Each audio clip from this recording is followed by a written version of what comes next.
This 80-year-old man actually made a €500 bet on a race against a guy in his 20s.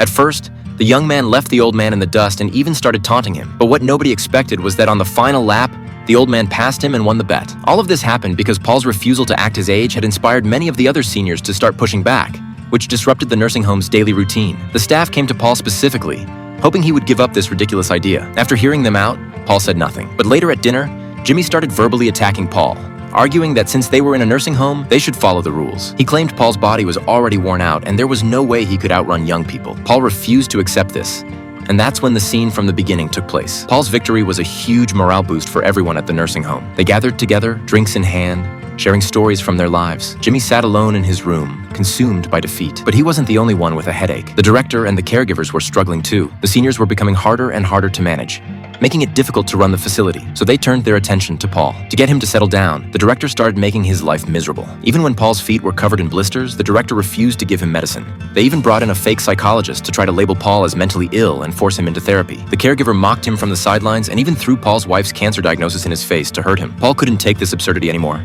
He shoved the caregiver aside and decided right then to take his wife and leave. He contacted a TV host and exposed the nursing home's authoritarian and oppressive treatment on television.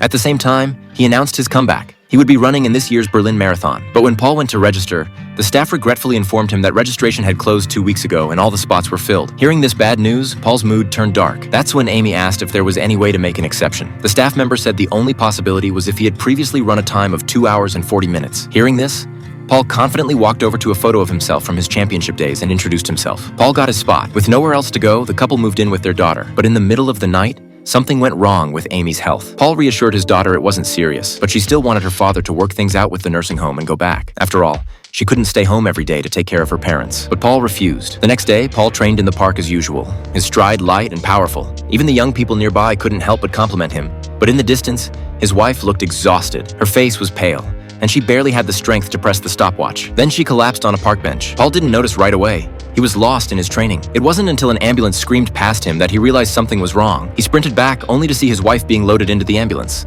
After the doctors examined her, Paul learned that her cancer had come back. Given her condition, there was no way she would make it to the day of his race. After she was discharged, he even gave up training. He stayed by her side every moment, spending this final stretch of time with her. But his wife didn't want Paul to give up. She grabbed her husband's hand and revealed a shocking secret.